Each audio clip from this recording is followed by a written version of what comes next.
it's Christy with WTI, and I wanted to share with you a storage solution that I found for all of those tiny articles of clothing, like your socks, your underwear, your bras that tend to get thrown in a drawer and looking super disorganized. I found these awesome drawer organizers from Lifewit. There's 6 total, and I love them because you can see by the 3 that I have, they have lots of different options as far as how you divide your clothes up. Like this one's for bras.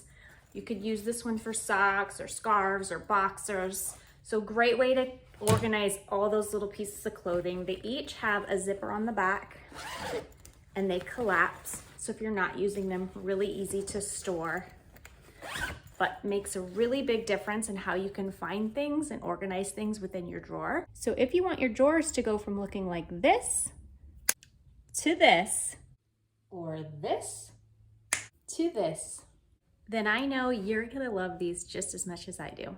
That's my point of view.